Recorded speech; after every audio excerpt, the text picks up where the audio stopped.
vamos a hablar sobre dos herramientas muy importantes para el trabajo del patólogo, ¿sí? Las descripciones macroscópicas y microscópicas. Cuando ustedes ven una imagen, ¿sí? Por ejemplo, una marca de un producto, pónganse a pensar cuántas veces realmente la ven con detalle y sobre todo leen lo que dice un anuncio. Por ejemplo, si ven una imagen de la Coca-Cola, de la marca Coca-Cola, de la marca Nestlé, de cualquier marca que conozcan así muy, muy conocida, eh, la ven pero realmente no están leyendo lo que dice. Ya saben identificar de forma casi inmediata sus cerebros lo que dice esa imagen o el mensaje que quiere transmitir. Es igual, por ejemplo, lo que se hace si alguien ha tomado cursos de lectura rápida. Bueno, es algo muy similar a lo que se hace ahí. Se aprenden a reconocer las palabras ya más bien como conjuntos, eh, em, no de forma silábica, o sea, no de forma desglosada, más bien como conjuntos de palabras. Se aprende a identificar los textos. Entonces nosotros, los patólogos, hacemos algo más o menos similar con lo que nos llega ahí al laboratorio, ¿sí? Con las piezas quirúrgicas y pues con las laminillas que vemos en el microscopio. Realizamos una descripción macroscópica y una descripción microscópica que nos van a ayudar a integrar dos diagnósticos. La macroscópica, como su nombre lo dice, pues nos ayuda a integrar el diagnóstico macroscópico, y la microscópica, bueno, pues el diagnóstico microscópico, pero más bien llamado la interpretación histológica o diagnóstico histológico.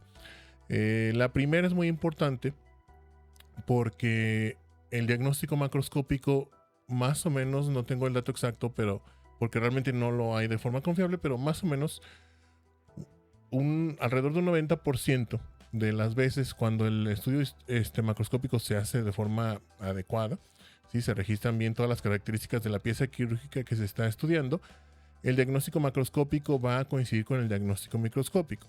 Sí, pero eso obviamente depende de la habilidad del patólogo o de la persona que está haciendo esto, que puede ser, por ejemplo, un residente de patología. Entonces, esto pues es una habilidad adquirida que se va puliendo con el tiempo, ¿sí? Se va ganando cada vez más y más destreza para no ver las cosas tan detalle pequeñitos, sino no más bien empezar a verlas como un panorama general. Por ejemplo, este es un segmento de intestino grueso, ¿sí? Es un segmento de colon que tiene ya varios cambios aquí evidentes a simple vista. Por ejemplo, vemos que tiene una trama vascular muy marcada, ¿sí? Pueden notar que todas estas, pues todas las venas estas del intestino están dilatadas y llenas de sangre, las vemos muy oscuras. Está congestivo en general. También aquí en lo que es el mesenterio vemos muchos vasos congestivos. Se ve dilatada la pieza, ¿sí? También el intestino, aunque sea el intestino grueso, no tiene un diámetro tan grande. Entonces pues, está visiblemente dilatado. Aunque no tenemos aquí pues una regla ahorita en la mano para medirlo, pero se ve dilatado y de forma también irregular. Por ejemplo, el diámetro ahí donde les puse esta línea verde es más grande que en esta otra de la derecha. Sí tiene dilataciones irregulares esta pieza quirúrgica, este intestino. Entonces, ¿qué pasa cuando lo abrimos? Encontramos de repente esta zona donde se está cerrando la luz, ¿sí? Está más estrecha la luz del intestino. Podemos encontrar, esta es una vista hacia el interior del segmento intestinal.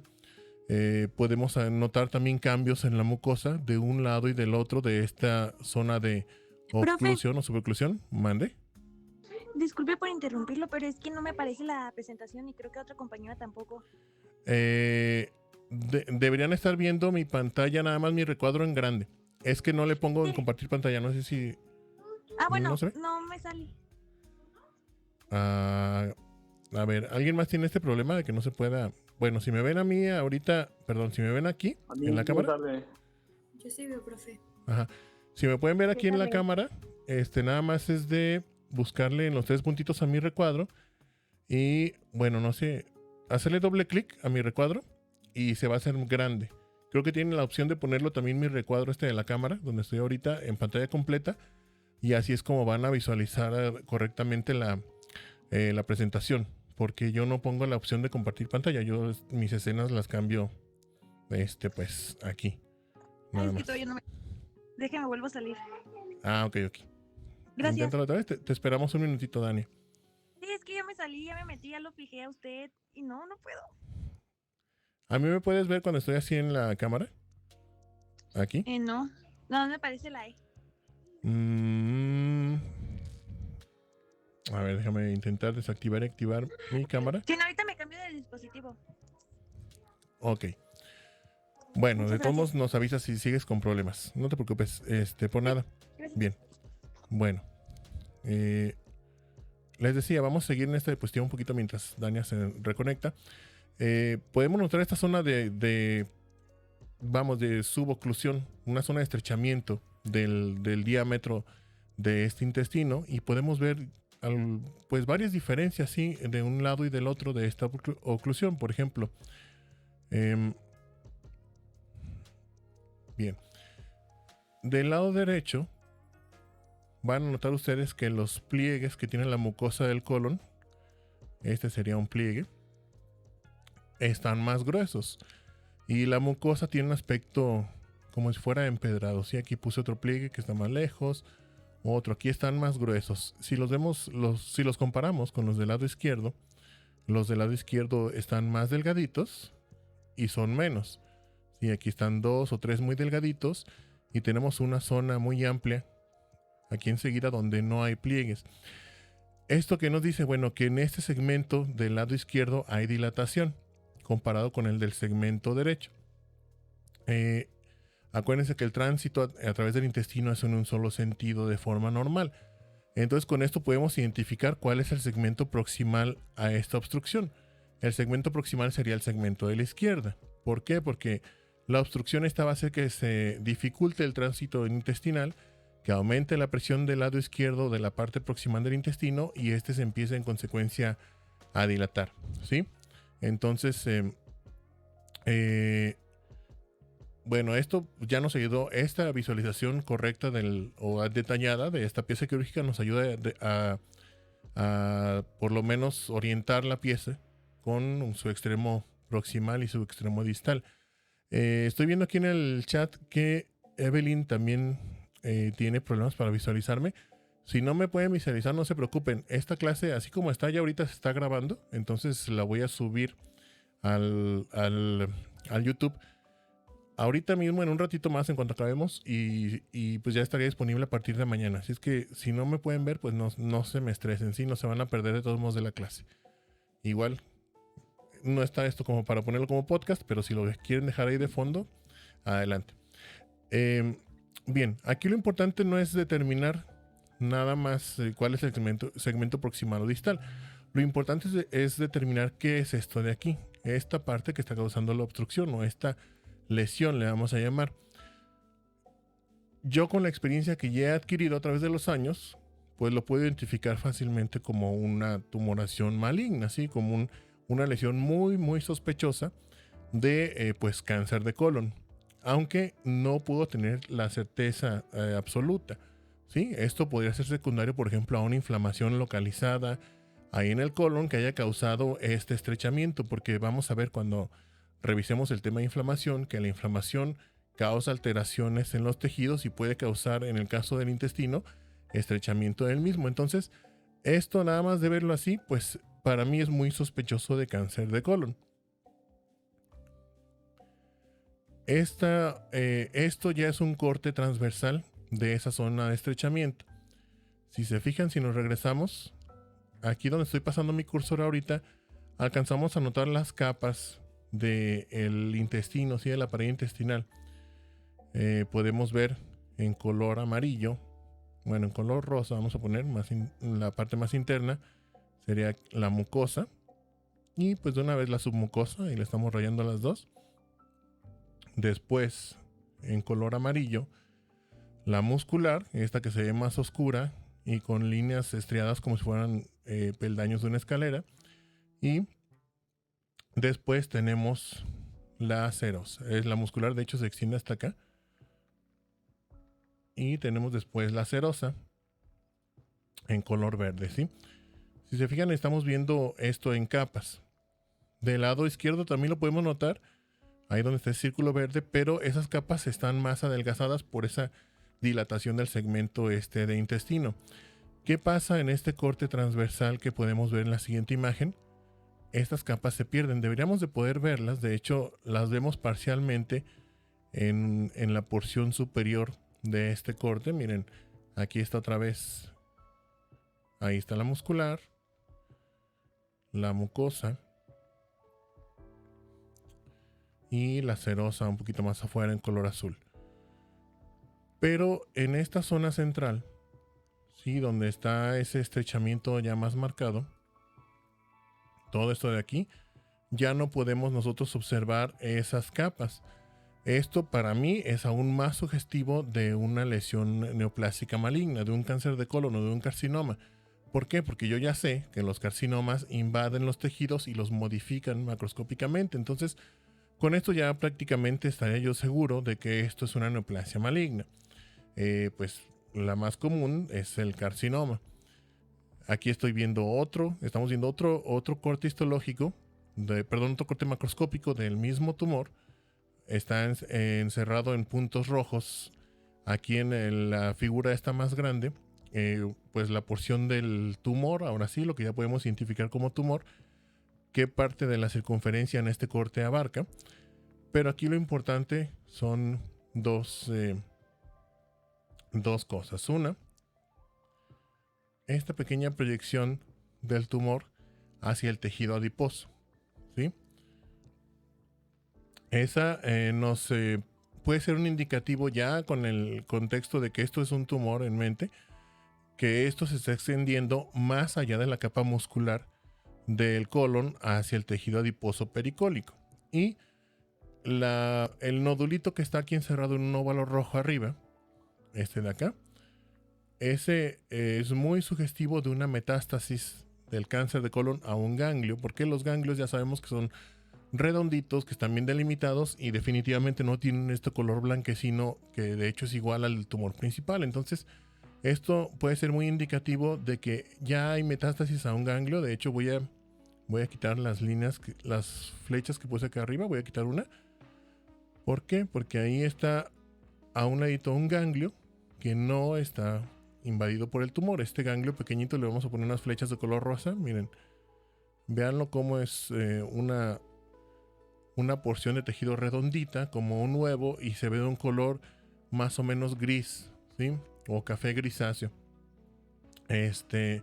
Comparándolo con el grande que está arriba, que ya se ve, aparte que está muy grande, mucho más grande, se ve blanquecino con zonas amarillentas. Entonces, aquí ya con la pura inspección macroscópica yo estoy teniendo un diagnóstico principal y varios agregados. Estoy ya pensando que esto es un carcinoma, un adenocarcinoma de colon, que es invasor, porque está invadiendo francamente la muscular, está invadiendo hacia el tejido adiposo y que además está haciendo invasión o metástasis a los ganglios linfáticos regionales.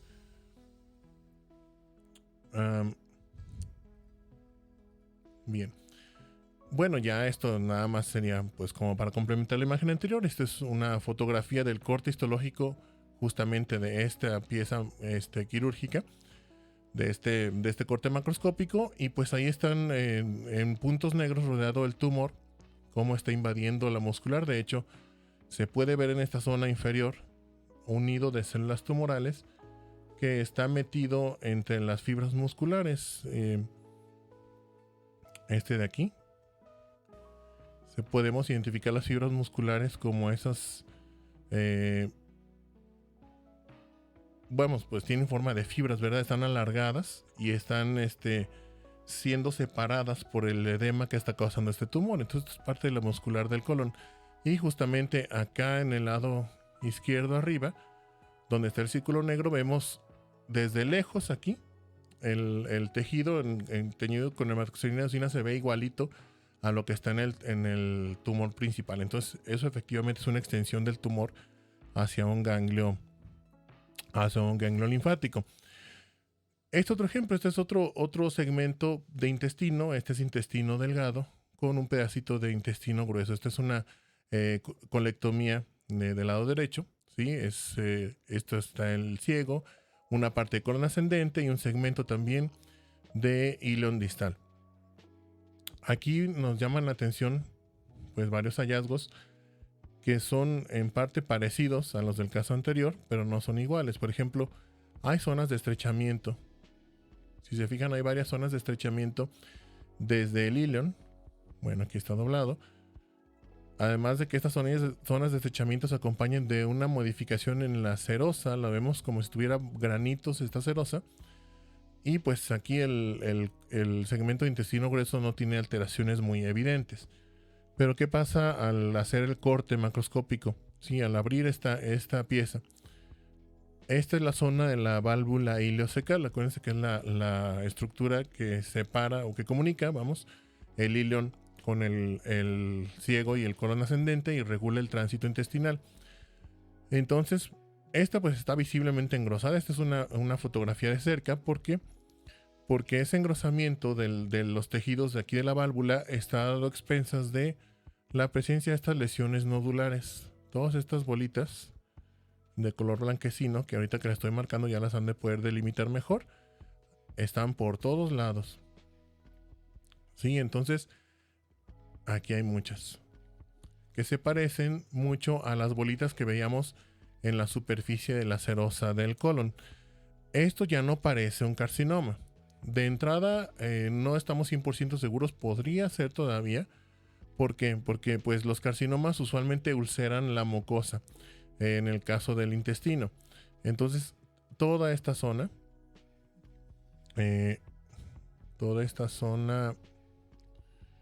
de aquí es una zona de ulceración de la mucosa. Esto que se ve más blanco, como si fuera una costra blanca, es fibrina.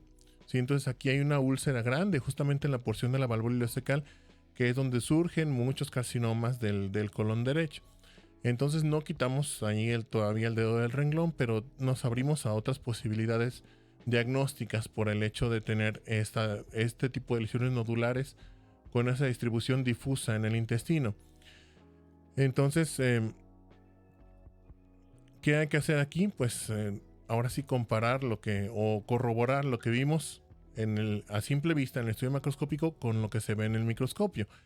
En el microscopio podemos encontrar estos nódulos. Aquí está uno rodeado por estas líneas punteadas azul, que corresponden a lo que se llaman granulomas, ¿sí? Ya después van a saber ustedes bien qué es un granuloma. Pero esto de aquí pues es un granuloma. Tiene células gigantes, que aquí estamos resaltando una. Si estamos viéndola más de cerca, son células muy grandes que tienen múltiples núcleos en su interior. Entonces esto pues ya nos empieza a quitar de la mente la idea de que pueda ser o que se pueda tratar esto de un probable carcinoma. ¿Por qué? Pues esto no es lo que vemos en los carcinomas. Esto más bien nos orienta hacia un tipo particular de lesión infecciosa. ¿Cuál? Pues la más común que tiene este patrón de distribución sería la tuberculosis. Entonces aquí hay que hacer pues estudios adicionales, tinciones especiales. Acuérdense que les revisamos la clase pasada. Aquí la que nos ayudaría sería la tinción de Ziel-Nielsen para ver si aquí encontramos bacilos de tuberculosis y con eso completar un diagnóstico ya microscópico. Otro ejemplo, ¿sí? Este es un riñón, un injerto renal que se tuvo que retirar de un paciente y pues de entrada, así desde fuera, vemos muchas alteraciones. Por ejemplo, está visiblemente agrandado este riñón. Mide un poco más de 13 centímetros, casi unos 14 centímetros. Pero se ve muy voluminoso. No tiene esa forma de frijolito que tienen normalmente los riñones. Podemos notar que hay zonas donde la cápsula del riñón está rota y el parénquima se está agrietando, está protuyendo el parénquima a través de esa ruptura de la cápsula y se ve agrietado, sí, con laceraciones. Al cortarlo, este riñón se ve pues muy hemorrágico, por eso ese color rojizo. Esto no es porque esté en fresco, porque no esté fijado, esto es porque tiene mucha sangre acumulada aquí en el tejido, pero además notamos estas zonas como estas manchas más claras, ¿verdad? Color café claro o blanquecinas bien delimitadas, que por su aspecto macroscópico pues son muy sugestivas de zonas de infarto.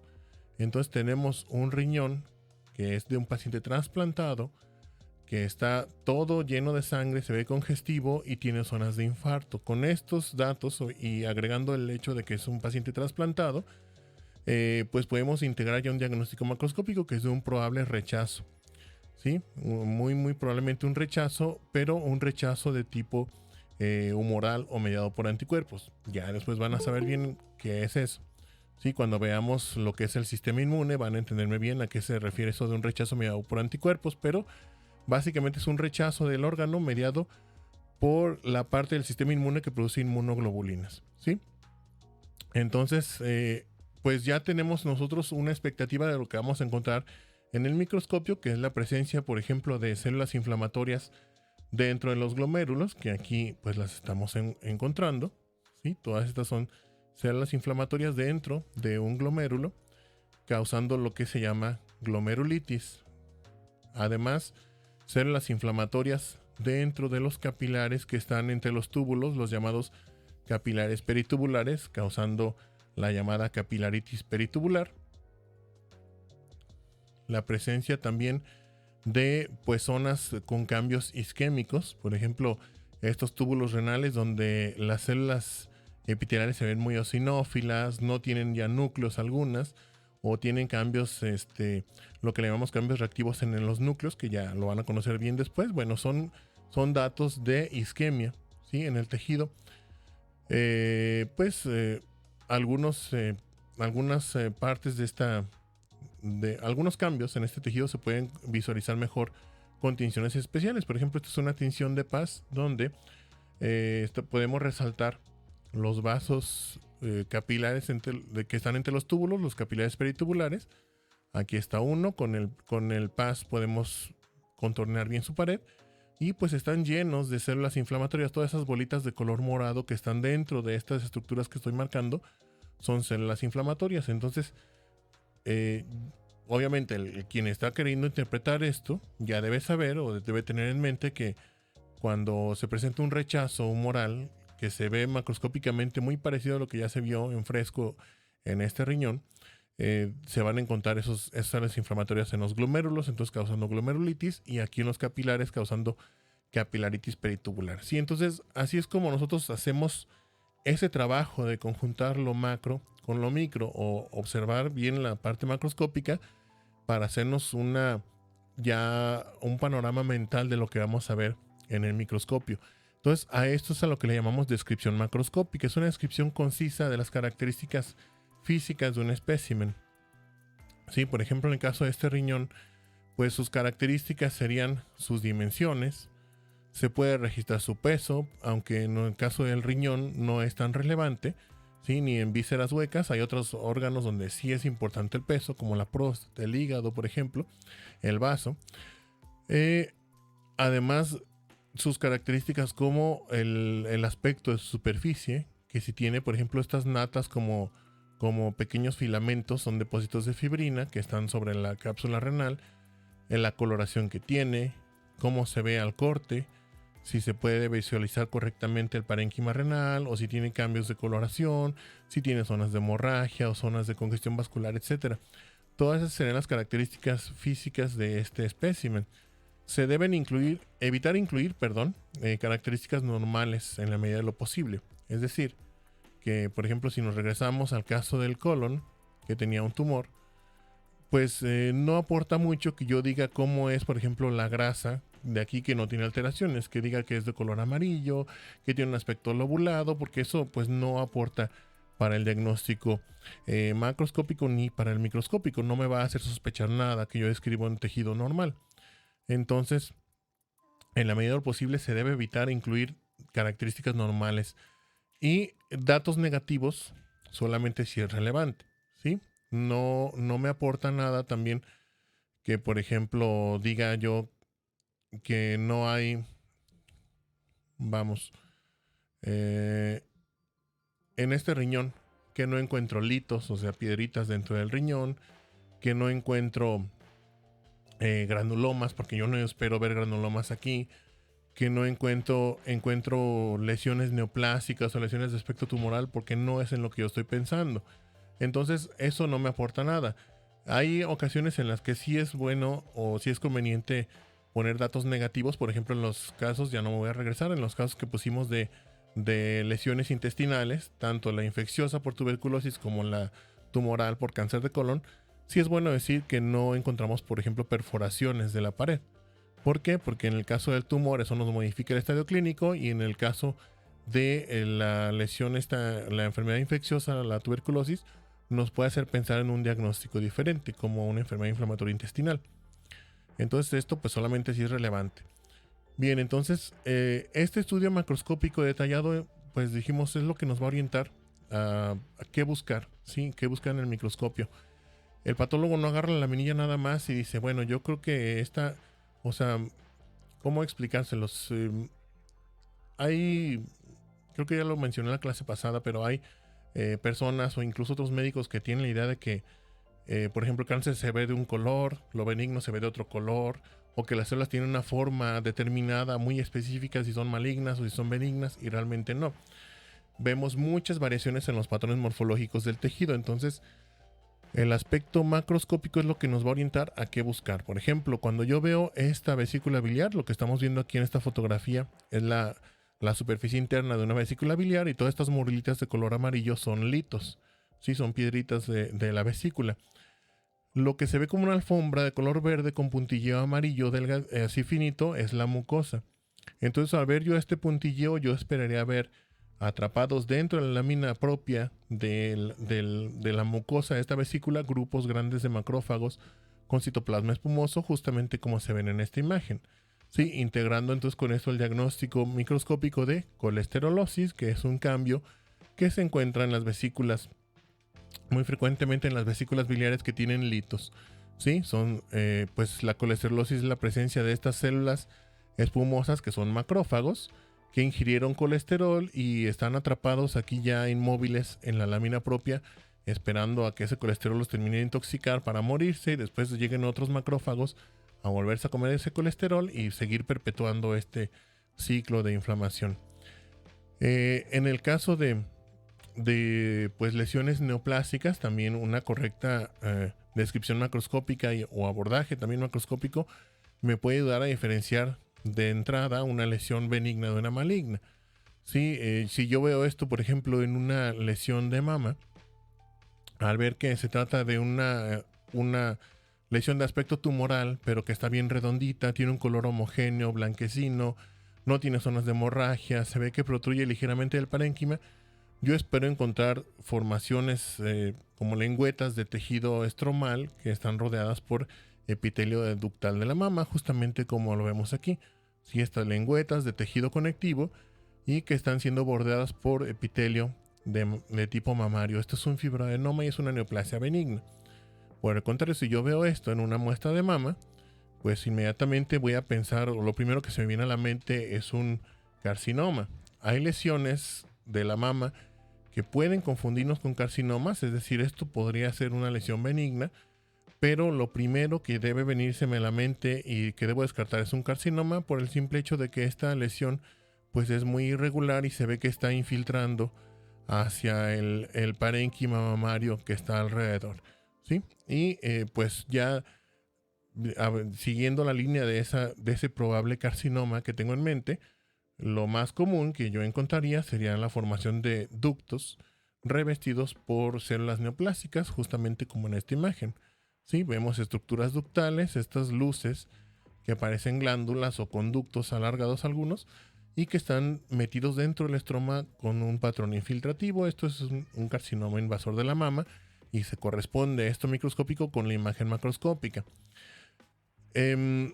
Podemos también diferenciar, pues, esta es otra aplicación también para neoplasias benignas contra malignas. Aquí es un caso de tiroides. Estamos viendo aquí una lesión nodular que está en un lóbulo tiroideo. Esta lesión es grande, causando un crecimiento asimétrico en la tiroides. Ahí ya eso nos debe hacer pensar en algo neoplásico inmediatamente, desde que vemos la tiroides. Si es que la vemos completa y la vemos cerrada, así no está cortada todavía, nos debe hacer pensar un crecimiento asimétrico en una neoplasia, es decir, que crezca un solo lóbulo de la tiroides. ¿Por qué? Porque la hiperplasia de la tiroides, lo que le llamamos antes bocio tiroideo, o la inflamación de la tiroides, hace que crezca toda, ¿sí? de forma difusa. Un crecimiento aislado, bueno, es sospechoso de una neoplasia. Por ejemplo, también las amígdalas, ya sabemos que pueden crecer en el caso de las amigdalitis. Es más común esto en los niños que en los adultos, pero puede pasar en pues ambos grupos etarios. Sin embargo, en un adulto, cuando ya no es tan común tener las amígdalas crecidas como en los niños, ver de repente un crecimiento asimétrico, eso pues es un dato de alarma que nos debe hacer pensar en una lesión maligna antes de una amigdalitis, porque una amigdalitis nos haría que ser las dos. ¿Sí? A ver, pregunta Grecia Montserrat aquí en el chat de Meets. Si los fibroadenomas ser tan comunes, es necesario extirparlos o corren algún riesgo si permanecen en el tejido. Bien, efectivamente los fibroadenomas son muy comunes, de hecho son las neoplasias benignas más comunes de la mama. Y la extirpación es opcional dependiendo de ciertas características del fibroadenoma. Por ejemplo, su tamaño. Si está muy grande, lo más ideal es extirparlo. ¿Por qué? Porque pueden tener riesgo, aunque son neoplasias benignas, siempre está el riesgo latente de que puedan tener un foco de una neoplasia maligna ahí adentro o que puedan tener una transformación maligna, aunque el riesgo aquí de transformación maligna es muy bajo. Pero también por cuestiones estéticas, un fibroadenoma grande va a causar asimetría de las glándulas mamarias o también pueden causar clínica de dolor, ¿sí? Que estén, por ejemplo, causando compresión contra la ropa, sobre todo la ropa interior. Pueden estar causando molestias como dolor sobre todo, y pues ahí sí se extirpan. Si se dejan ahí, o sea, si por ejemplo se tiene un fibroadenoma pequeñito y no se extirpa, pues nada más se vigilan, ¿sí? Eso sí, se deben estar vigilando. Si ya se detectó que una paciente tiene un fibroadenoma y no opta por no retirárselo, bueno, únicamente hay que estarlo vigilando. ¿Cómo es la vigilancia? Pues mediante estudios de imagen, ¿sí? Ultrasonido y mamografía, además de la inspección clínica por un ginecólogo para o un médico especialista en mama para pues determinar que se sigue manteniendo de su tamaño o si está creciendo, que está creciendo de forma muy lenta. Las neoplasias benignas, no vamos a abundar mucho en esto porque eso pertenece al tema de neoplasias, pero las neoplasias benignas por lo general tienen crecimiento lento, ¿sí? Entonces si pasan 1, 2, 3 años y el fibroadenoma en cuestión que no se extirpó sigue estando pequeñito y no causa molestias, se puede seguir dejando ahí de forma indefinida, ¿sí?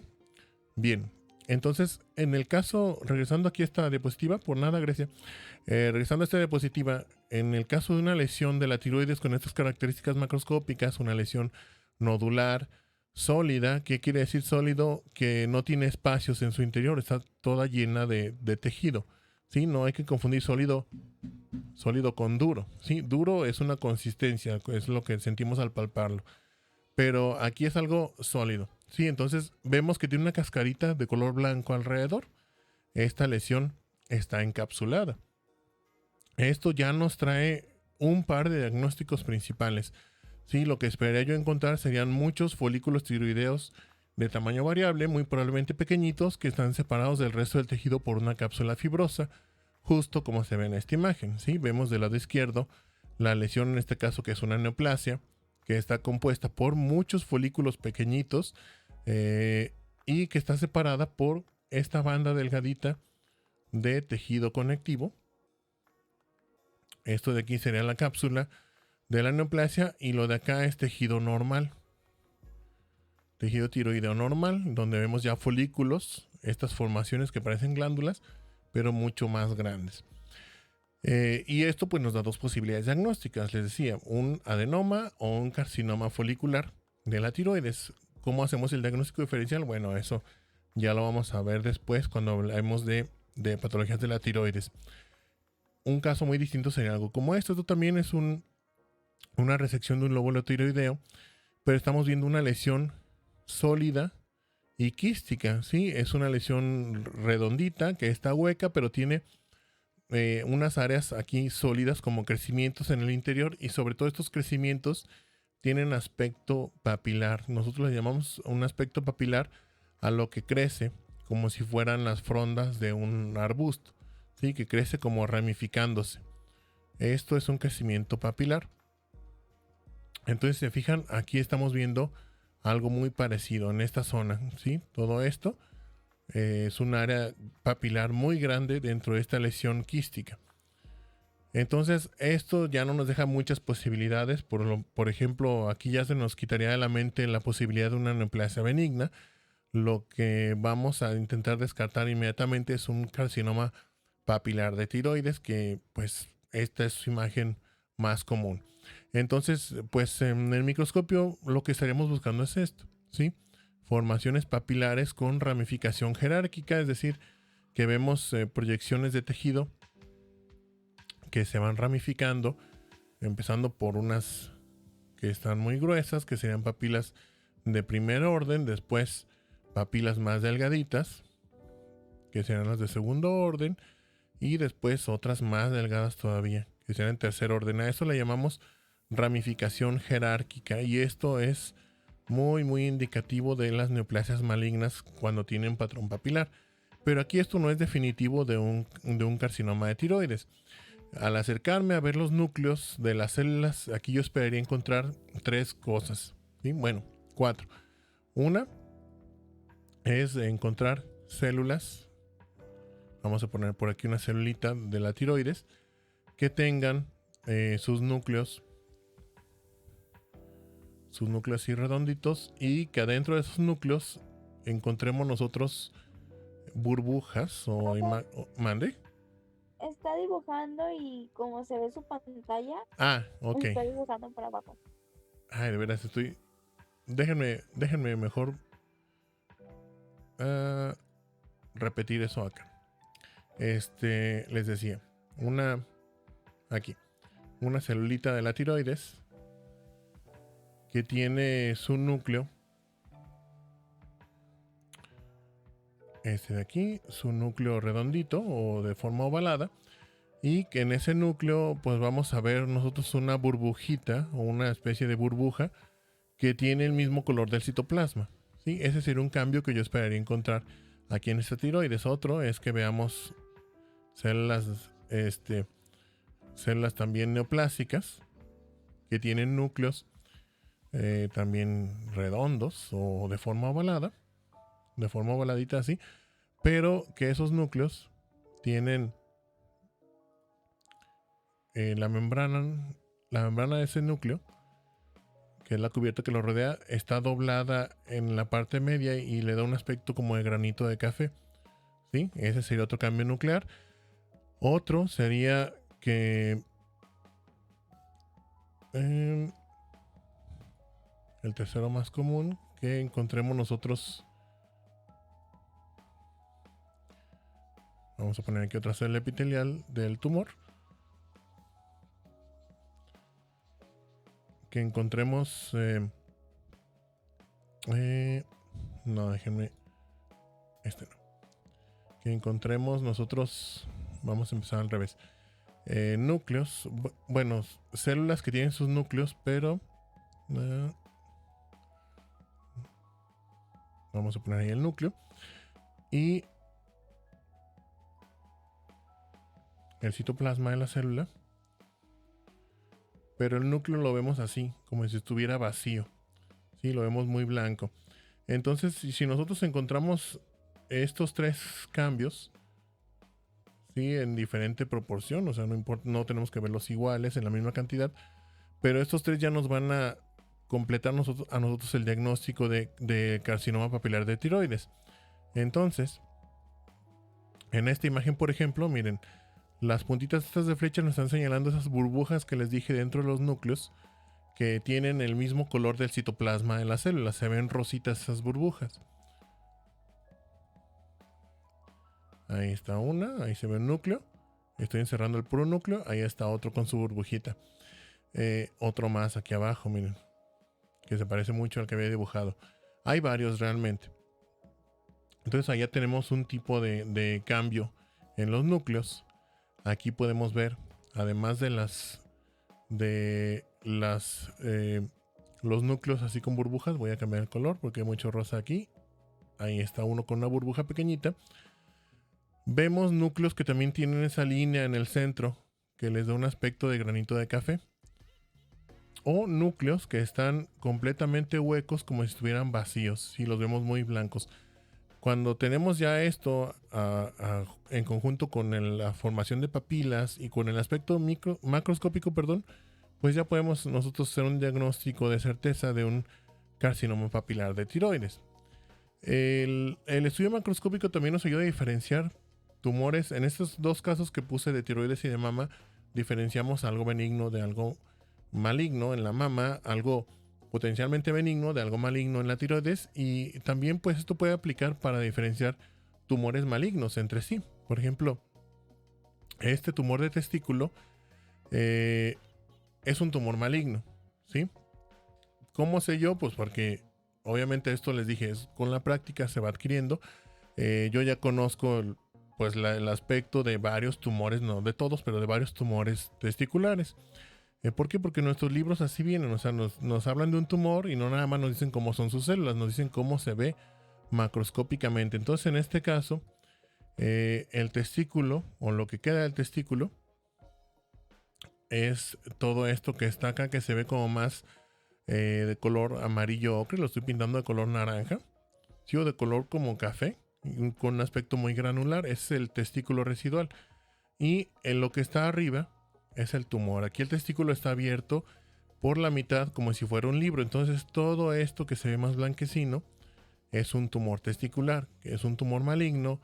Lo vemos pues sólido, está bien delimitado, tiene los bordes lobulados, es decir que los bordes están así como redonditos, como si tuviera varias salientes redondas el tumor. Entonces cuando yo veo esto, pues yo ya espero en el microscopio encontrarme células grandes que están discoesivas entre sí, es decir, no están unidas una con la otra, tienen espacios entre sí, tienen su citoplasma de color claro, blanquecino casi, y tienen núcleos redonditos con un nucleolo prominente, con un puntito así muy visible en el interior. Y estas células van a estar formando grupos grandes que van a estar separados por tejido conectivo, ¿sí? Por septos delgaditos de tejido conectivo, y que a su vez este tejido conectivo va a estar infiltrado por células inflamatorias, por linfocitos. Aquí pequeñitos los vamos a ver.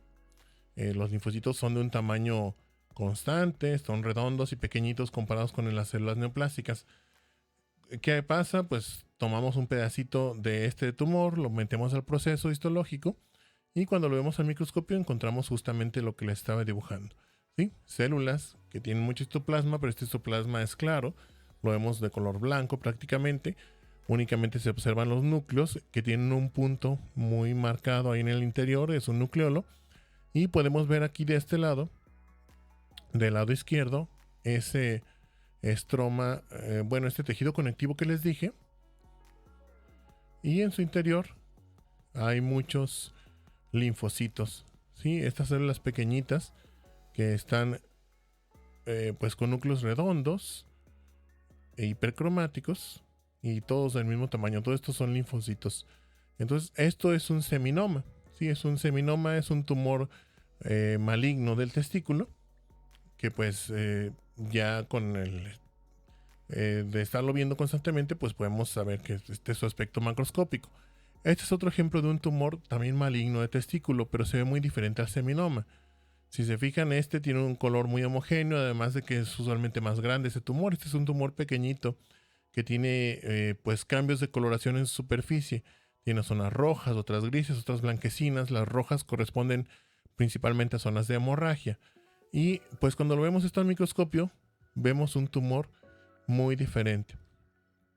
¿Sí? Aquí las células neoplásicas están cohesivas entre sí, es decir, que vemos una célula y vemos otra aquí pegadita y otra más, y nos empiezan a formar, por ejemplo, estructuras glandulares, o empiezan a formar así grupos que se van alargando y nos forman lo que le llamamos trabéculas. Pueden formar grupos sólidos, están todas cohesivas. De hecho, están tan juntas una con la otra que sus núcleos empiezan a chocar entre sí. Entonces vemos un núcleo aquí, otro núcleo muy pegadito, otro núcleo también muy pegadito, como se ve por ejemplo en esta zona. Ahí hay 4 núcleos en ese círculo azul que están casi chocando uno con el otro. Se alcanzan a ver también nucleolos dentro de esos núcleos, ¿sí? Chocando entre sí. Entonces, esto es un carcinoma embrionario. Se puede confundir en ocasiones en el aspecto macroscópico sobre todo, pero por lo general son muy distintos y en el microscopio pues se ven muy diferentes también. Cuando nosotros vemos macroscópicamente un tumor de estos, pues ya tenemos en mente más o menos qué es lo que vamos a encontrar en el microscopio. Otro tipo de lesión que no es neoplástica ni es inflamatoria. Esta es una lesión secundaria a una isquemia transitoria del riñón. Aquí lo que estamos viendo es un riñón que tiene cambios en el aspecto del parénquima. Si recuerdan las clases de anatomía del riñón, se acordarán que la parte esta externa es la corteza y las zonas que vemos aquí más oscuras como café rojizo son las pirámides de la médula. Usualmente las pirámides de la médula son más pálidas, ¿sí? No las vemos así congestivas, no las vemos tan rojitas.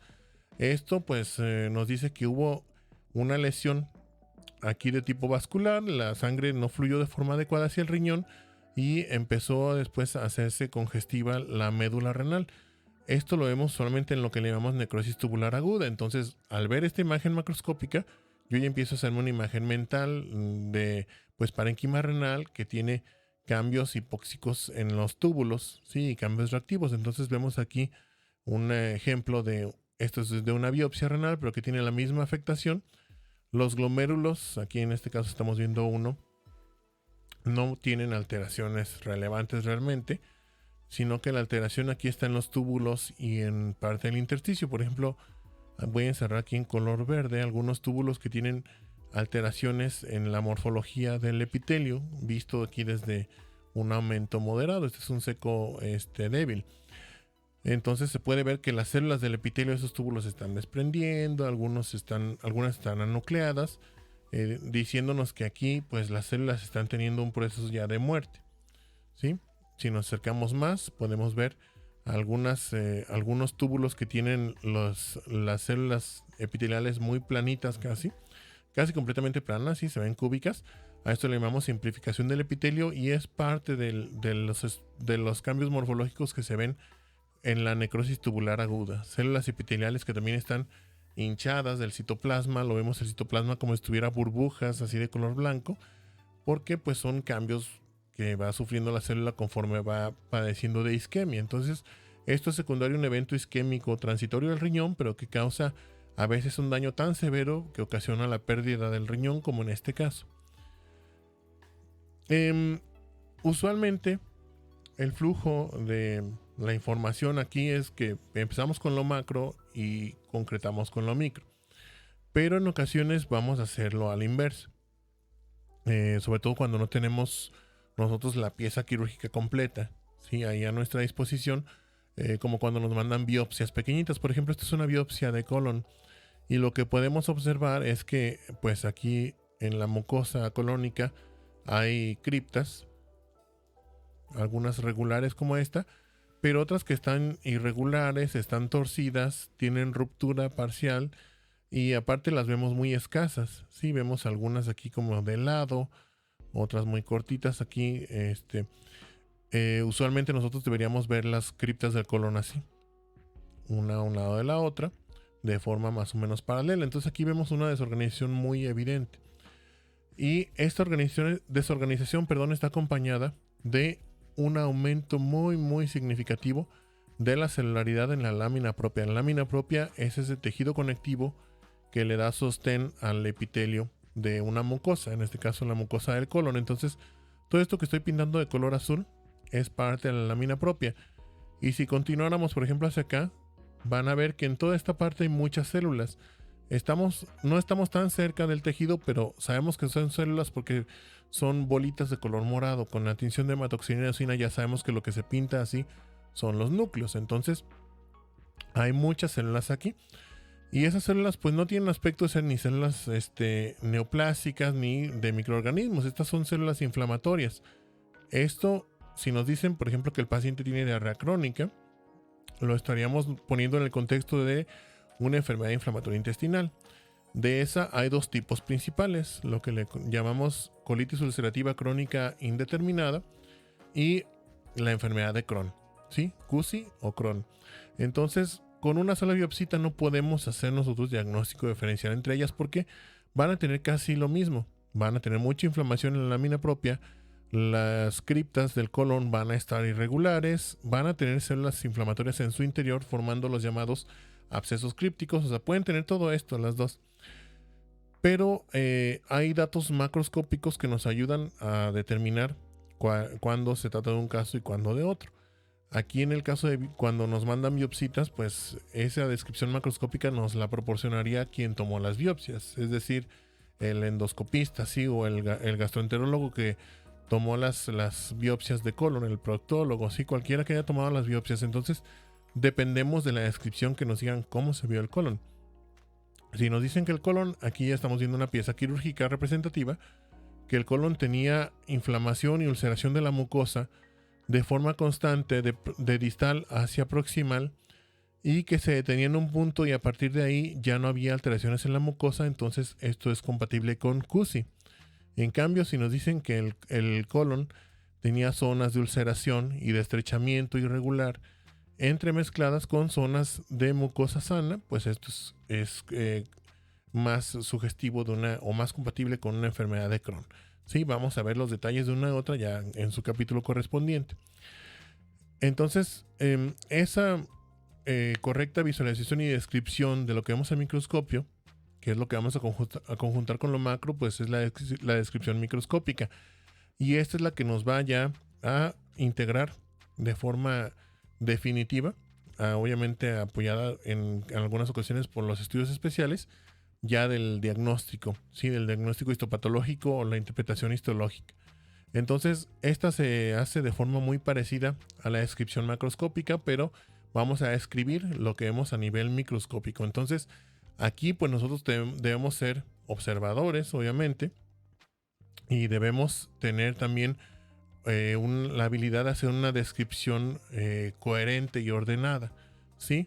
¿Cómo vamos a saber qué es normal y qué no? Bueno, aquí ya entra el background, ¿sí? El trasfondo de lo que es de lo que debe conocer el patólogo, que es la histología normal. Nosotros debemos de sabernos toda la histología normal. ¿Por qué? Porque si no, no vamos a saber qué es lo anormal.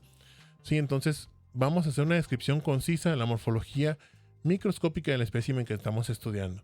¿Sí? Que si tiene inflamación, bueno, vamos a describir cómo es esa inflamación, en dónde está localizada, qué células predominan, qué estructura está afectando, si tiene cambios secundarios, etcétera.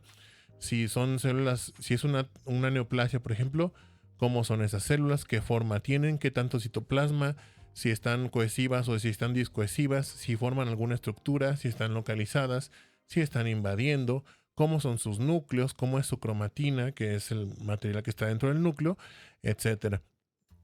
También debemos evitar incluir características normales de ser posible, es decir, no poner que, pues por ejemplo, aquí en este caso de CUSI, que hay algunas criptas que tienen aspecto normal, con muchas células caliciformes, y eso pues no me aporta eso nada, ¿sí?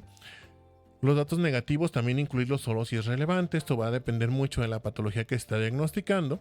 Por ejemplo, en patología renal hay que incluir muchas veces hallazgos negativos para que al nefrólogo, que es quien manda la biopsia, le conste que se buscaron y no se encontraron, ¿sí? Que no se observa esclerosis, que no se observan semilunas, etc. Y la descripción pues debe ser organizada y consistente con el diagnóstico e interpretación histológica. Aquí, bueno, esta es una nota para si después que subamos esto a YouTube lo ve algún residente. No hay un consenso realmente de cómo hacer esto, cómo hacer las descripciones. Estas las vamos aprendiendo nosotros, o sea, es parte de lo que fue nuestra escuela, nuestros maestros nos enseñan más o menos, y la otra parte viene de nuestros libros. Como consejo ya personal, digo, por si alguien también de los alumnos quiere intentar hacer alguna descripción, algo así, es basarnos en lo que dicen los libros. Ese es mi consejo. O sea, si ya sabemos, si ya tenemos, por ejemplo, un diagnóstico de un tumor, un seminoma, por ejemplo, ¿qué hago? Me regreso al libro para ver cómo es el seminoma, para ver cómo dice que es el aspecto macroscópico. Y entonces lo que yo vi lo trato de encajar con lo que dice el libro y de forma organizada como está en el libro. Entonces puedo decir, pues efectivamente yo vi un tumor que estaba redondito, que estaba sólido, de color blanquecino, homogéneo, que a lo mejor tenía algunas zonas de cambio de coloración, etcétera, y en el microscopio pues vi células grandes, con citoplasma claro, con núcleos ovales, nucleolo prominente, mitosis, todo eso, sí, y todo eso lo voy a poner yo de forma ordenada. ¿Por qué? Porque esto es lo que va a sustentar mi diagnóstico final, sí, mi interpretación histológica. Si yo pongo cosas que no que no están contempladas en el diagnóstico histológico que yo estoy poniendo, pues va a perder fuerza, ¿sí? Si yo no describo, por ejemplo, el patrón inflamatorio en una biopsia de colon que se corresponda con lo que me dijeron en la colonoscopía, pues no puedo yo, o no va a tener tanta confianza el cirujano o el gastroenterólogo o el coloproctólogo en mi diagnóstico de enfermedad de Crohn o CUSI, ¿sí? Igual con un carcinoma, igual con lo que sea. Bien, ¿cómo reconocemos nosotros una cosa de la otra? Si yo les paso, por ejemplo, 3 imágenes de aquí, todas se ven muy diferentes. Yo creo que no nada más para mí, para todos ustedes, pero para ustedes a lo mejor es difícil decir qué son estas cosas, ¿sí? ¿Qué son estas cosas tan raras que estamos viendo? Eso también nosotros lo vamos desarrollando con la práctica. Depende de que yo, por ejemplo, identifique esto, depende, pues, en gran parte, hay lesiones como esta que en gran parte con la morfología celular tengo para hacer un diagnóstico. Por ejemplo, esto se ven células. Esto evidentemente es una lesión neoplástica, digo evidentemente para mí, para ustedes a lo mejor no es tan fácil, pero sé que es una lesión neoplástica porque veo muchas células de morfología muy parecida que están proliferando de forma desorganizada y no identifico un tejido residual normal. Es decir, no veo yo aquí histología normal de ningún tipo. Pero veo que las células, estas tienen mucho citoplasma, que tienen forma poligonal más o menos, están cohesivas entre sí, tienen núcleos redondos con un nucleol prominente, y entre una célula y otra, voy a hacer un dibujito aquí en la parte blanca, entre una célula y otra, vamos a poner aquí 2 células, veo pequeñas proyecciones de citoplasma como si fueran espinitas entre ellas.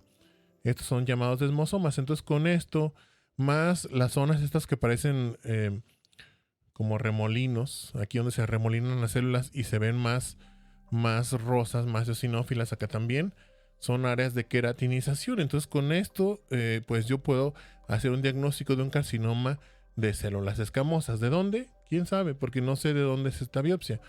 Ya si me dicen es una lesión de piel, es una lesión de bronquios, es una lesión del cuello uterino, bueno, ya le pongo apellido, carcinoma de células escamosas, de cervix o de piel, ¿sí? O de pulmón o bronquio, etcétera. Pero aquí pues la morfología de las células es casi definitiva. En este caso también, aquí lo que estamos viendo son múltiples formaciones glandulares que están infiltrando un tejido conectivo o un estroma. Las vemos las células muy monótonas entre sí, o sea, todas las células en general se parecen mucho, como si fueran copias una de la otra. Y pues vemos que aquí está proliferando, se están proliferando estas formaciones glandulares y no vemos nada de tejido residual. Esto de entrada, pues si lo encajamos dentro de una lesión neoplásica maligna, diríamos que es un adenocarcinoma. ¿Por qué? Porque forma glándulas.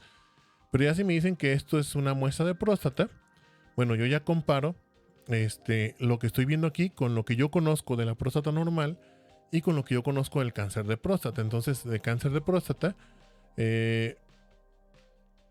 algunas de las características así morfológicas más comunes es de que veamos, vamos a usar un pedacito por aquí, glándulas, o sea, se forman glándulas en el cáncer de próstata que tienen una sola capa de células epiteliales revistiéndolas, justo como estas tienen una sola capa. Las células del epitelio neoplásico van a tener núcleos de forma redonda a oval, en este caso se ven ovalados, que van a tener un nucleolo prominente. justamente como estas. Por ejemplo, todas estas de aquí las voy a encerrar en color, bueno, voy a engrosar más la línea. Esta las voy a encerrar en color azul. Aquí un grupo grande. Si se fijan, cada uno de los núcleos tiene un puntito morado bien definido que es el nucleolo. Entonces tiene nucleolo prominente. Entre otros hallazgos aquí de la morfología ya propia del cáncer de próstata, pero con esto puedo decir yo, bueno, esto es un adenocarcinoma de la próstata, ¿sí? Porque ya me dijeron que esto es próstata. Las características microscópicas también nos pueden ayudar a identificar lesiones benignas, porque pues no todo es maligno y no todo es ni siquiera neoplásico en la patología. En este caso, esto es una patología, una lesión neoplásica benigna, o sea, una neoplasia benigna o un tumor benigno.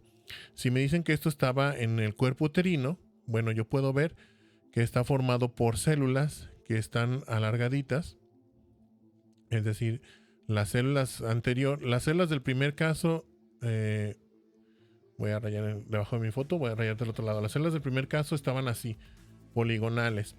Las del caso anterior eran células más o menos cilíndricas.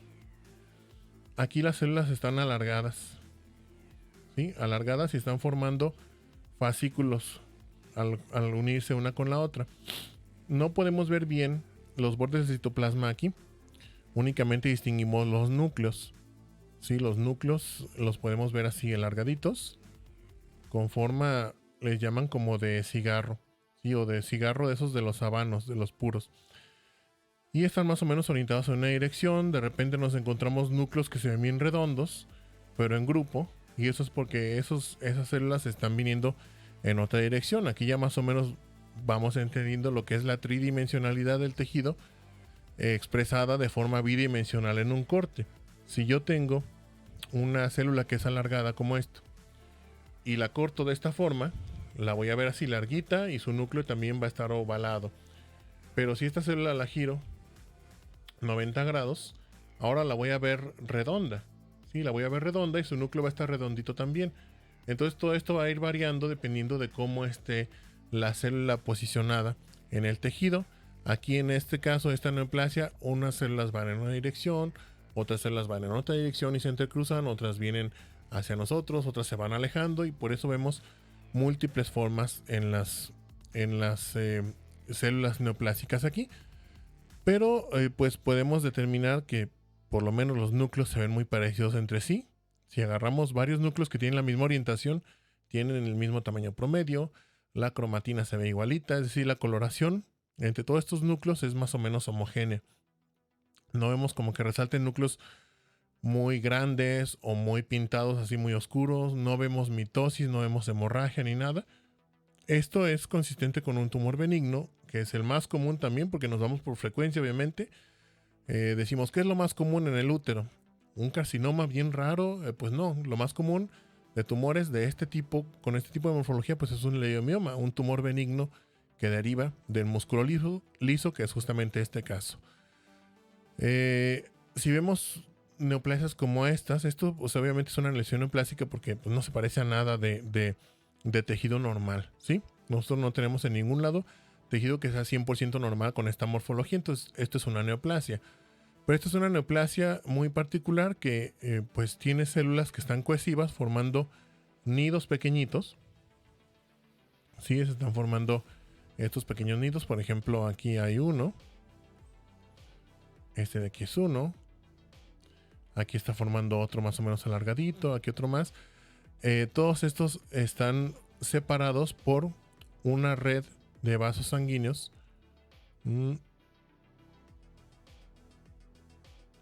Una red de vasos sanguíneos que nos está formando una especie de entramado.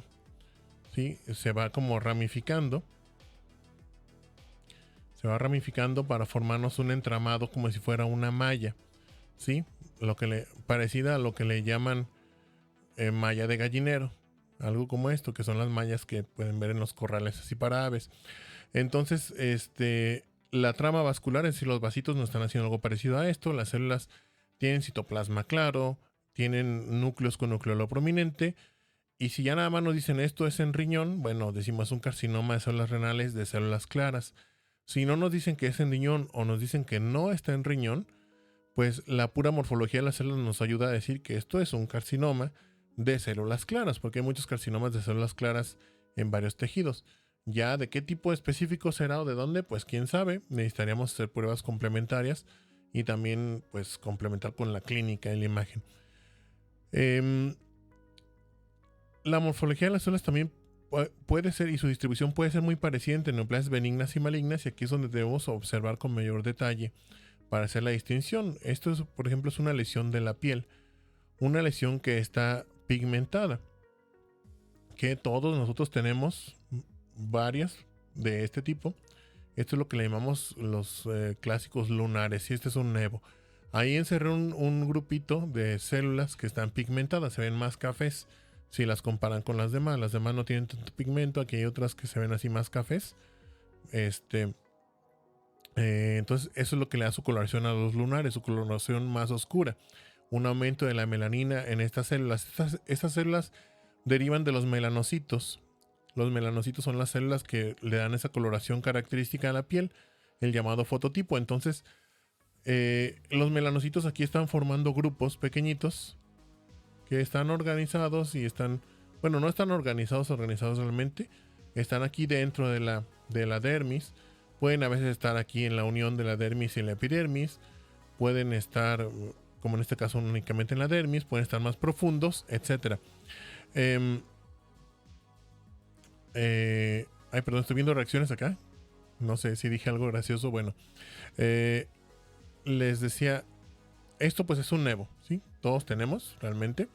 Es raro que una persona no tenga nevos. A veces pueden estar al nacimiento. La mayoría de las veces van apareciendo conforme vamos creciendo. Entonces, todas estas células se llaman células névicas y están localizadas aquí en la dermis.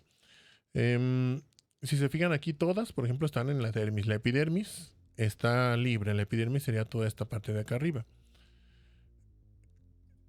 Aquí tenemos a continuación una lesión muy similar, pero como que ya no se ve igual de, entre comillas, ordenada. La otra dijimos que no estaba bien organizada porque los nidos son grandes, otros pequeñitos, pero las células tienden a verse más o menos iguales, así viéndolas como el panorama general.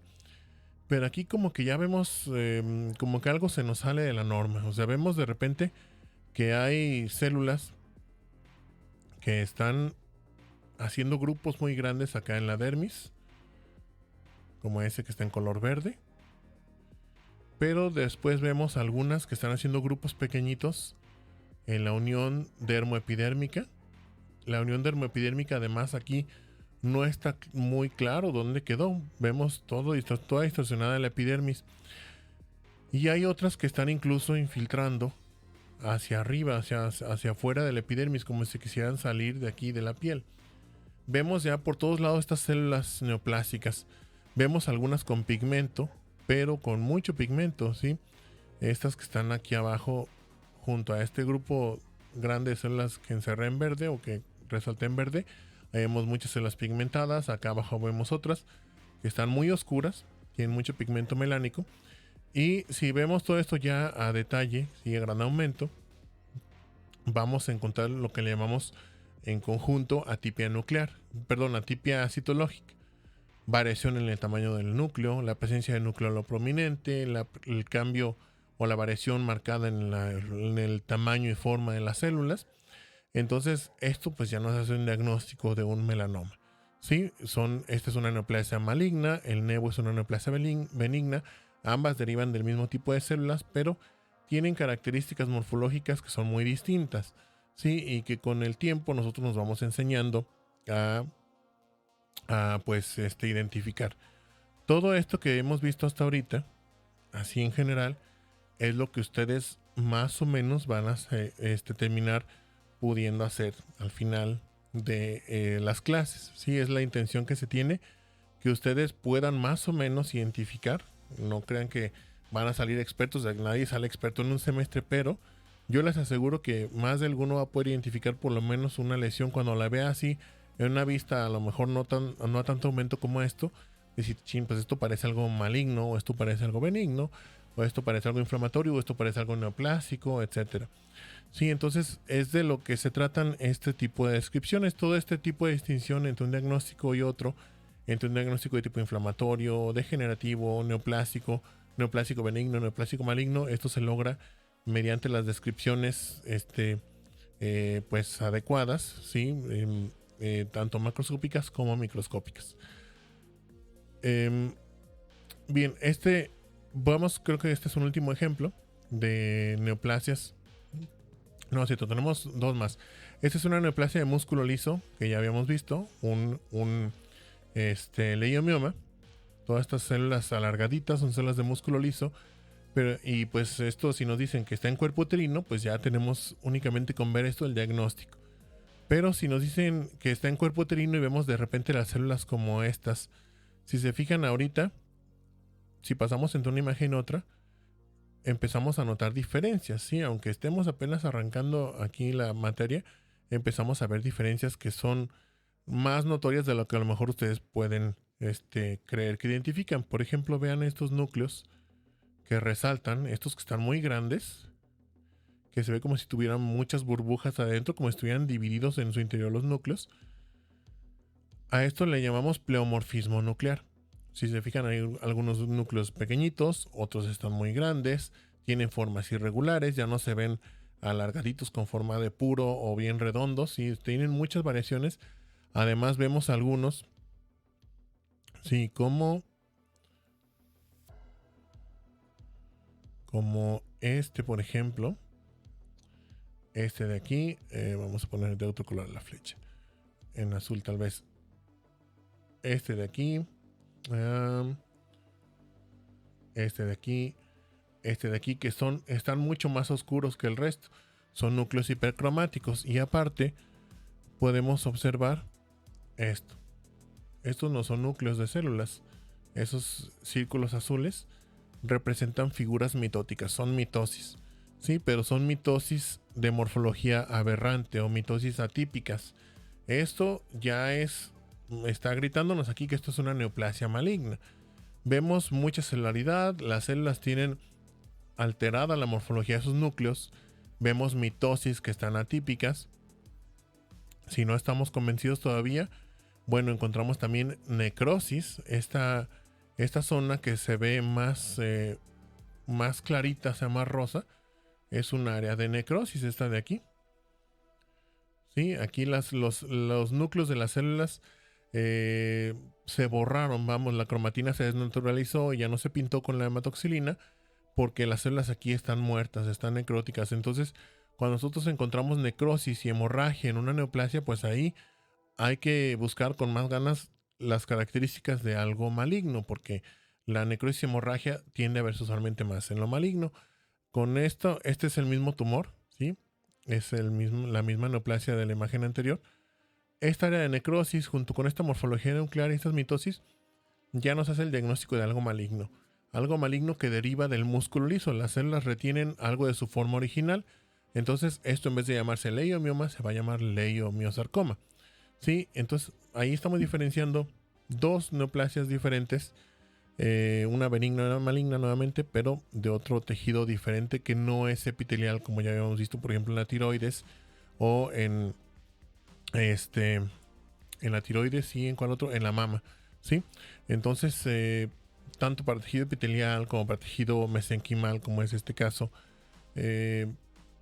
tejido linfoide, como en los linfomas, etcétera, hay patrones morfológicos ya descritos. No vamos a avanzar ya más en eso porque los vamos a ir viendo poco a poquito cuando veamos cada patología, pero ya hay patrones morfológicos descritos que nos ayudan a diferenciarlos rápidamente. No es al instante tampoco, depende de qué tan familiarizados estemos con esos patologías, pero nos ayuda a diferenciarlos rápidamente, más o menos. Obviamente aunado pues a las características macroscópicas y a las clínicas sobre todo. Acuérdense que el patólogo no es adivino, como les dije en la primera clase de aquí.